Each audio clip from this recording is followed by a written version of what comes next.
today we decided to do a little challenge. We had people pick out 10 random colleges and then we both researched 5. Not even heard of that one. We're gonna have the other person rank the college and then see where it falls on the spectrum. On the list, I don't know. Okay. All right, College A.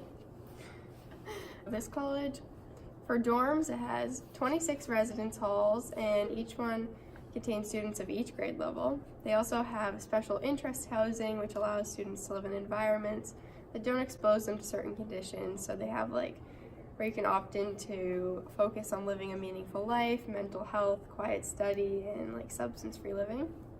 The dining, they have their website that'll tell you what they're serving each day, which cafes are open, and stuff like that. There's 7 different cafes, and they each serve a variety of vegan, gluten-free, and vegetarian options. The campus, it's located in a small city in a very rural area, and some complain that it's too isolated, and it's a relatively small school with only about 2,000 undergrads. They have a variety of sports and clubs to be involved in. They offer many sports, including some non-traditional sports such as squash and rowing, and they offer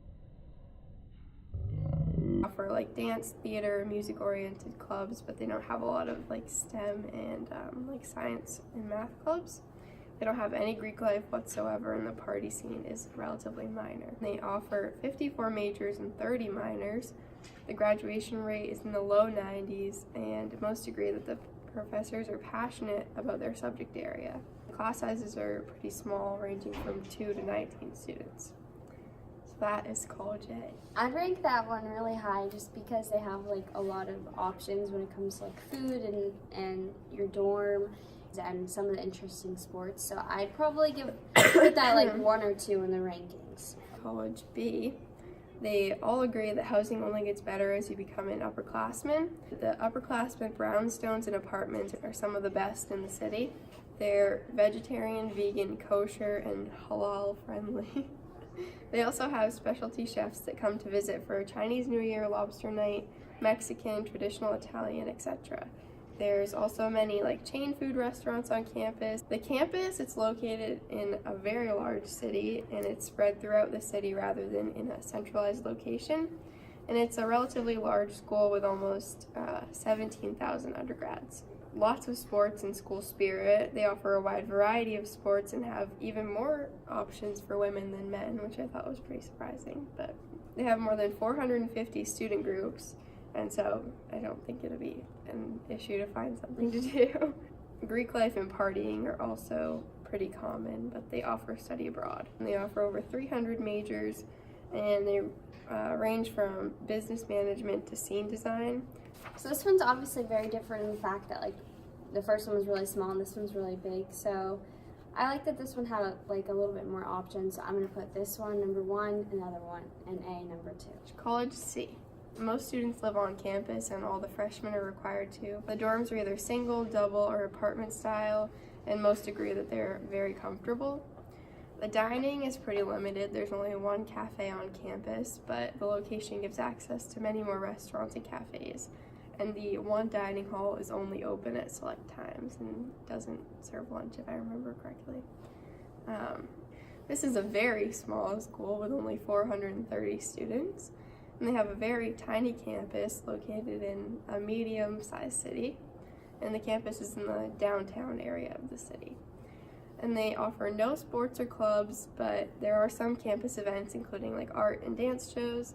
There's no Greek life or party scene whatsoever. It's a very specialized art school with a graduation rate less than 50%, so the classes and education in other areas are definitely lacking. Right, I'd probably, just because it's very limited, I'd put the school as the 5th on the list. College D. The dorms at College D are spacious and contain their own bathroom. There's an outdoor pool outside some of the dorms, and many agree that the best feature is being able to control your own air conditioning and heat. They also have 4 dining halls, and the food is described as mediocre. But most agree that there are many options off campus that are it's a very large university with almost 43,000 undergraduates and 70,000 students total. Athletics don't play a huge role in campus life, but they are available. Greek life is definitely apparent, but most people, if they're involved in something, it's Christian groups. Theater is also very prevalent, and they offer study abroad and research opportunities. They have over 350 undergraduate degree programs in a variety of subjects. The class sizes tend to be large, with 150 to 300 students per class. All right, I'd rank this one either 3 or 4, depending on the last score. Last one. This college has 5 residence halls, each containing a dining hall of their own. They're fairly spacious, and there are options to live in a single, double, or quad, and most of them are located within a short walk to campus, and they do offer female-only housing if you're interested in that sort of thing. You're not required to have a dining plan, and they even have a specific residence hall for students that opt out of that. But most students say that if they do have a dining plan, they don't usually use the dining halls. There are healthy options, but students say you have to search for them. But the location in the big city gives students access to many restaurants, food trucks, and other options on and off campus. They have a mid-sized campus with just over 11,000 students, and it's located in a small-ish suburb of a very large city. And the setup of the campus is quite unusual but efficient because all of the major buildings are connected. They have club, intramural, and varsity sports, but they're not a large part of the campus life there, but there are over 450 student groups that encompass a great variety of subjects, but most groups and organizations are focused on STEM-related fields. Research, study abroad, Greek life, and other opportunities are available. This is a STEM-centered university, so the most popular majors are computer science, mechanical engineering, and math. But they do offer majors, and classes can range from 200 to 300 students, but more specialized classes tend to have 8 to 12 people. All right, I'll rank that school 3, third. Food wasn't great in the halls they did have, but I thought that having all of the options for food outside was pretty unique and everything, so I'm gonna put that 3rd. So I think you went B, A, E, D, C. B? I think that was, wasn't it? So B was Boston University. Okay. A was, the next one was a smaller one, so it was Colby. Okay. E, that was MIT. What? No way! And then D, right? I That think was so, yeah. Arizona State University. And then the very last one was the Maine College of Art. So interesting, actually. So, my college A, 85% of students live on campus, but freshmen are not required to. Room and board costs about like $3,000 above the national average. There's 10 residential communities to choose from, cable, Wi-Fi, and free washer and dryer use. Dining is open Monday through Friday, 11:30 to 4:30. It's ranked high for its food quality, online menus with interactive calorie tools. It has a close-knit community, small campus, 20 minutes out of one of America's top 10 small cities to live in. They have many athletes, internships, fairly strict public safety rules, honor society, limited fun clubs to join, but it does have its own radio station. Classes are business and leadership based, but they have notable, inviting, and helpful staff. I'd say it ranks, I mean, not a lot to go off of yet, but fairly high. I like that it has internships. All right, the next one, their dorms are one of like the largest and most imitated in the country. They have a lot of different styles of them. They have monthly featured foods, like for example, May is navy beans that they like incorporate into a lot of their dishes. They have annual culinary cup and bake off, and they have 10 different halls. Their campus has like a really big push towards environmental friendliness. It's very natural and beautiful, close to a downtown area, one of the largest campuses in the country, and has like a lot of traditions. They have a really great study abroad program. They have concerts and famous speakers, and they have, everyone there is very diverse in experiences. It's the #2 college in that state, and it's a world-class education. I'd say it ranks pretty high. I like that they have pretty spacious dorms. That's definitely something that I'm looking for. And that there's lots of opportunities for study abroad, internships. All right, the next one, Their dorms were described as safe, clean, and affordable. 86% of students live on campus. Their dining was deemed mediocre, but they said that they always have fresh veggies. Their campus, it's a small school. And the one thing that they said is they have really tough campus safety officers that gives out like a lot of tickets and sometimes are overly strict. But it does have a good view of the mountain and it's on a lake. It has really strong athletics. For the classes into education, some people found it not challenging and that's more of like a commuter school and like has a lot of online opportunities, and that the professors, there was like mixed reviews. Some people really liked them and other people didn't really care for them.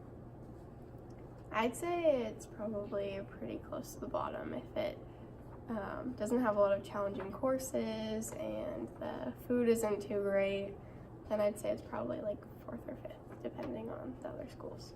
All right, the next college, it doesn't have traditional dorms.